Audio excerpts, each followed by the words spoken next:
Hello बच्चों, आप लोग कैसे हैं। उम्मीद है कि आप लोग अच्छे होंगे। आज हम लोग पढ़ेंगे फिजिक्स यानी कि भौतिकी क्या होता है।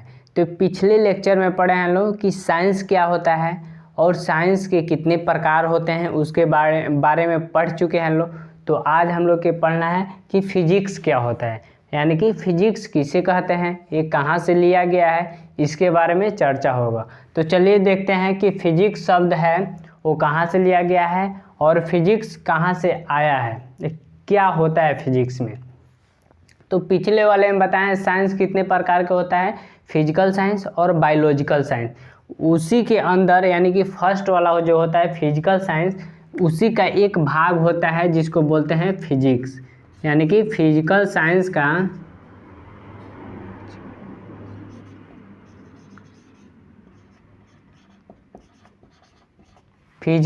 का क्या है, एक भाग है जिसको हम लोग भौतिकी बोलते हैं। और ये क्या है, भौतिकी जिसको हम लोग भौतिक के प्राकृतिक विज्ञान भी बोला जाता है। जो भौतिकी होता है इसको क्या बोला जाता है, प्राकृतिक विज्ञान भी बोला जाता है। और ये जो वास्तव में ये फिजिक्स है यानी कि जो भौतिकी है वो ग्रीक शब्द यानी कि जो फिजिक्स है वो ग्रीक शब्द से बना है।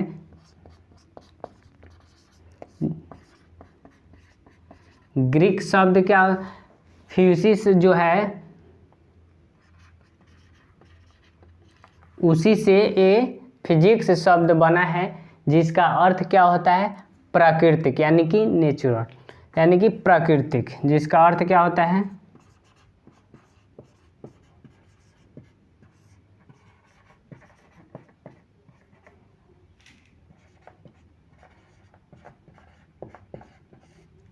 इसका अर्थ क्या होता है, प्रकृति। अब देखेंगे दोस्तों कि यहाँ पे जो भौतिकी है, भौतिकी शब्द ये क्या है, एक संस्कृत शब्द है। ये जो भौतिकी है वो क्या है, एक संस्कृत शब्द है।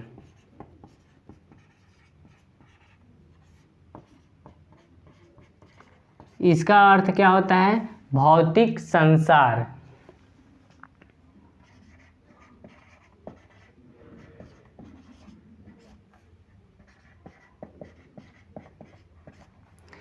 तो उम्मीद है कि दोस्तों ये समझ में आ रहा होगा। यानी कि फिजिक्स क्या होता है, ये फिजिक्स फिजिकल साइंस का एक भाग होता है। इसको हम लोग बोलते हैं प्राकृतिक विज्ञान यानी कि भौतिकी विज्ञान जिसे कहा जाता है। और ये जो फिजिक्स है वो किस ग्रीक शब्द फिजिक्स से लिया गया है जिसका अर्थ क्या होता है, प्राकृतिक। और देखेंगे यहाँ पे भौतिकी जो होता है, भौतिकी इसको हम लोग संस्कृत शब्द है, ये क्या है, संस्कृत शब्द है जिसका अर्थ होता है भौतिक संसार। यानी कि जितने भी संसार है वो क्या है, भौतिक के अंदर यानी कि प्राकृतिक के अंदर है, तो उसे क्या बोलते हैं, भौतिक संसार।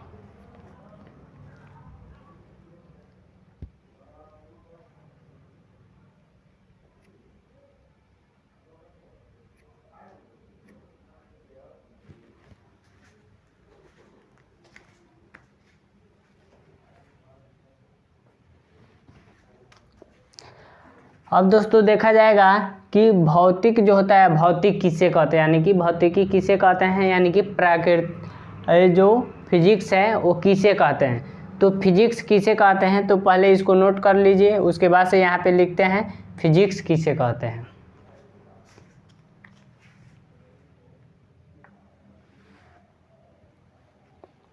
अब दोस्तों देखेंगे कि भौतिकी का परिभाषा क्या होता है। तो यहाँ पे देखते हैं भौतिकी का परिभाषा।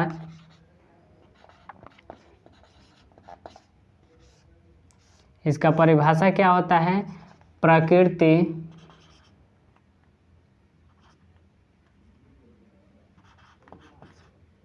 एवं प्रकृति में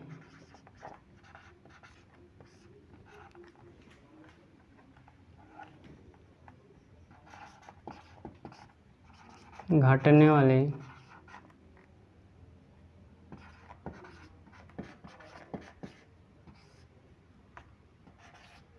विभिन्न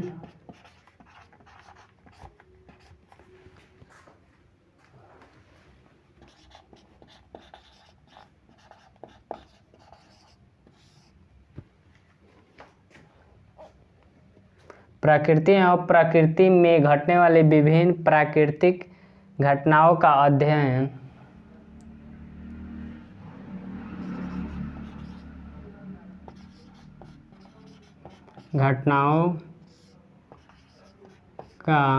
अध्ययन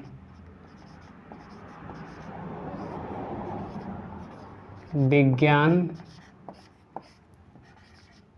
की जिस शाखा में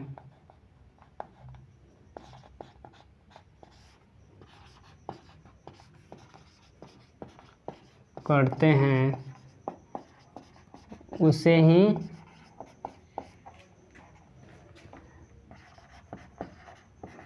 भौतिकी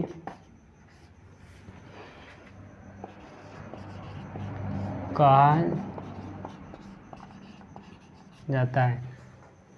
यहाँ पे देखेंगे इसका भौतिकी का परिभाषा।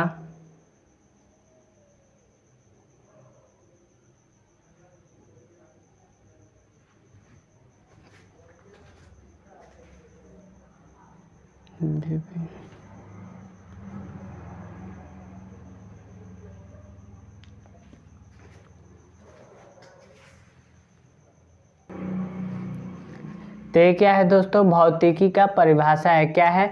भौतिकी यानी कि प्रकृति एवं प्राकृतिक में घटने वाले विभिन्न प्राकृतिक घटनाओं का अध्ययन विज्ञान की जिस शाखा में हम लोग करते हैं उसी को बोलते हैं लोग भौतिकी, यानी कि फिजिक्स। फिजिक्स क्या है? प्राकृतिक, यानी कि जितने भी पृथ्वी पर नेचुरल वस्तुएं हैं, ऑब्जेक्ट हैं, वो यानी कि प्रकृति एवं प्राकृतिक में घटने वाले भी हैं। जैसे कभी हम लोग आविष्कार, नया नया आविष्कार करते हैं, या कभी कभी ऐसा घटना आ जाता है जैसे में अचानक आ जाता है, भूकंप आ जाता है, बाढ़ आ जाता है, और आकस्मिक यानी कि कभी भी अचानक कुछ भी हो सकता है। यानी कि प्रकृति और प्रकृति में घटने वाले विभिन्न घटना, कभी भी कुछ भी हो सकता है। तो क्या है? विभिन्न घटनाएं हैं, यानी कि उसका हम अध्ययन करते हैं, विस्तार पूर्वक अध्ययन करते हैं। उसी को क्या बोलते हैं? ये किसके अंतर्गत होता है? ये विज्ञान के अंतर्गत होता है। तो उसी को क्या कहते हैं? फिजिक्स, यानी कि भौतिकी कहते हैं। तो उम्मीद है कि दोस्तों ये समझ में आया होगा फिजिक्स। चलिए इसको एक बार और रिवीजन कर लेते हैं। फिजिक्स जो है वो फिजिकल साइंस का एक भाग होता है, यानी कि भौतिकी फिजिकल साइंस का एक भाग होता है, जो जिसको हम लोग भौतिकी को क्या बोलते हैं? प्राकृतिक विज्ञान, यानी कि प्राकृतिक विज्ञान कहा जाता है। किसको? भौतिकी को। और एक ग्रीक शब्द किससे? फ्यूसिस से लिया गया है, जिसका अर्थ होता है प्राकृतिक। और एक क्या है? भौतिकी को हिंदी में लिखते हैं भौतिकी, ये संस्कृत शब्द है जिसका अर्थ होता है भौतिक संसार, यानी कि भौतिक संसार ये क्या है? संस्कृत शब्द है। उसके बाद से भौतिकी का परिभाषा है कि प्रकृति एवं प्राकृतिक में घटने वाले विभिन्न घटनाएं जिसका हम अध्ययन जिस विज्ञान के अंतर्गत करते हैं उसे ही बोलते हैं भौतिकी। अब देखेंगे जो भौतिक होता है उसका संबंध हमारे दैनिक जीवन में भी पड़ता है, और क्या क्या चीज़ों में पड़ता है, सामाजिक में भी पड़ता है। तो उसके बारे में चर्चा होगा। तो इसको नोट कर लीजिए और इसको देख लीजिए दोस्तों।